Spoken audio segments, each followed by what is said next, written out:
اہم مدعوں پر بات چیت کرتے ہیں. جب یہ ڈبیٹ چل رہی تھی تو اس میں 2-3 ورڈ آپ کے بہت زیادہ اہم تھے, وہ اصطلاح بھی کر لیجیے, ہے نا, گاڈ کو ثابت کرنے کے لیے, جیسے کنٹیجنسی آرگیومنٹ سے اور کچھ اور ورڈ سے. تو یہ کیا ہے, ذرا سے اس کو سمجھائیے, کنٹیجنسی آرگیومنٹ.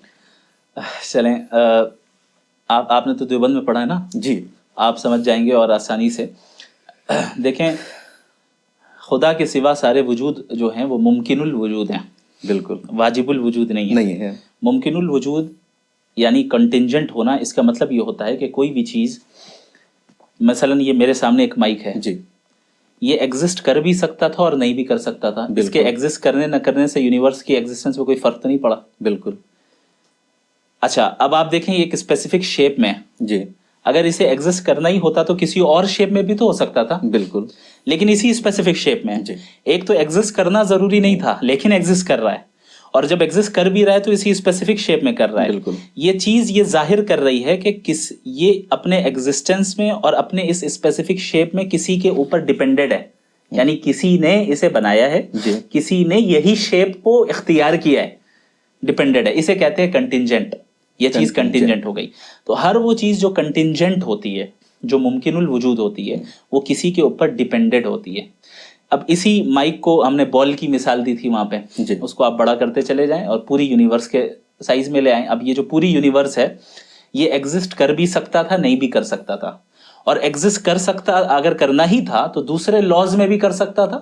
یہ کیا ضروری تھا کہ ابھی جو لاز آف نیچر ہیں وہی رہیں. اب آپ گریوٹی کو دیکھیں, اب ہمارے پلانٹ کو دیکھیں کہ کہاں پہ جو اس کا ہیبیٹیبل زون ہے وہاں پر ہے, جتنی دوری ہے سن کی اور جتنی دوری مون کی ہے وغیرہ وغیرہ. آپ پوری یونیورس کی فائن ٹیوننگ کو دیکھیں تو آپ کو پتہ چلتا ہے کہ اسپیسیفک فارم اور اسپیسیفک لاز کے ساتھ جو ہے یہ کائنات چل رہی ہے, یہ یونیورس چل رہا ہے.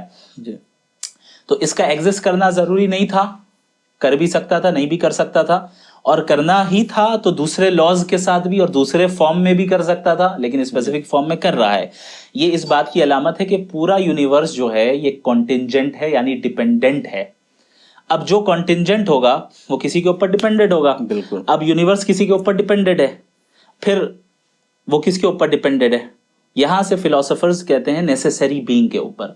یعنی اب اس مائک کو, یہ مائک کسی کے اوپر ڈیپینڈنٹ ہے, کسی انسان کے اوپر. بالکل. وہ انسان بھی کسی کے اوپر ڈیپینڈنٹ ہے چونکہ وہ خود کنٹینجنٹ ہے. وہ بھی کسی کے اوپر ڈیپینڈنٹ ہے, وہ بھی کسی کے اوپر ڈیپینڈنٹ ہے. اب 2 آپشن ہیں, یا تو کازز کو آپ کرتے چلے جائیں کہ بھئی یہ اس کا کاز, یہ اس کا کاز, یہ اس کا کاز, یہ اس کا کاز, اور اینڈلیسلی چلتے چلے جائیں. اسے کہتے ہیں انفینٹ ریگریس, جسے تسلسل کہا جاتا ہے. تسلسل یا لامتناہی. لامتناہی. تو تسلسل باطل ہے. جو انفینٹ ریگریس ہے وہ لاجیکلی پاسبل نہیں ہے پریکٹیکل ورلڈ میں, یعنی کنسپچولی ممکن ہے. مثال کے طور پہ نیومیریکلز ہیں, نمبرز ہیں, 1 2 3 یہ انفینٹ ہوتے ہیں, آپ گنتے چلے جائیں, گنتیاں چلتی چلی جائیں گی. لیکن جو ریئل ایگزسٹنس ہے جن چیزوں کا, جو نیومیریکلز ہیں, وہ تو ہمارے ذہن کا آئیڈیا ہے نا, اس کا کوئی اپنا ایگزسٹنس الگ سے نہیں ہے. اس کا اپنا ایگزسٹنس ہے, یونیورس کا اپنا ایگزسٹنس ہے. تو جو کازز ہیں اس میں انفینٹ ریگریس نہیں ہو سکتا, چونکہ اگر انفینٹ ریگریس ہوگا نا تو کوئی چیز وجود میں نہیں آئے گی. میں اس کو آپ کو ایک مثال کے تحت سمجھاؤں کہ مان لے کئی سارے فوجی کھڑے ہیں ایک ساتھ, اور جو سب سے آگے فوجی ہے وہ کہہ رہا ہے میں اس وقت شوٹ کروں گا جب جو ہے میرے پیچھے جو فوجی ہے جب مجھ سے کہے گا, پیچھے والا کہے کہ میں اس وقت کروں گا جب مجھ سے پیچھے والا کہے گا, وہ کہے مجھ سے پیچھے والا جب تک نہیں کہے گا میں شوٹ نہیں کروں گا. یہ سلسلہ اینڈلیسلی چلتا رہے تو کبھی شوٹ ہو پائے گا؟ کبھی نہیں ہو پائے گا.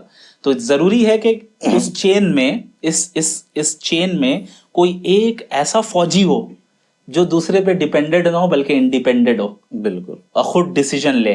جب وہ ڈیسیجن لے گا تو پھر سب کچھ کر پائیں گے اور ساری چیزیں ایگزسٹنس میں آئیں گی. اسی طریقے سے اگر یہ یونیورس کے کازز میں آپ انفینٹ ریگریس کو صحیح سمجھیں تو پھر نتیجہ یہ نکلے گا کہ یونیورس کبھی وجود میں ہی نہیں آتا.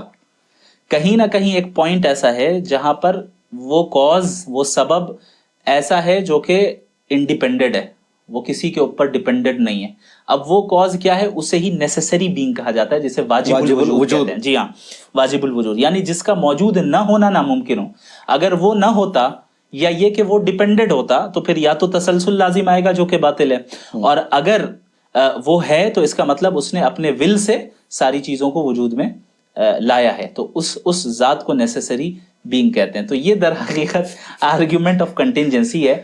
اور میں سمجھتا ہوں کہ مجھے بڑا تعجب ہوا کہ ان کو یعنی ان کی جو پرسنالٹی ہے بالخصوص ایتھزم کے حوالے سے، ان کو رچرڈ ڈاکنز ایوارڈ ملا ہوا ہے، اور ایتھزم میں ان کا ایک بڑا مقام سمجھا جاتا ہے، اور میں سمجھتا ہوں، میں کہتا ہوں کہ انہیں تو دیسی رچرڈ ڈاکن کا مقام دیا ہے لوگوں نے، ملیدوں نے. تو اس لیول پہ آ کر اگر، اور آپ ایتھزم کو پروموٹ کر رہے ہیں، جی، مذہب کے خلاف بول رہے ہیں، ڈیبیٹ کرنے کو تیار ہیں. ڈیبیٹ کرنے کو تیار ہیں، اس لیول پہ آ کر اگر آپ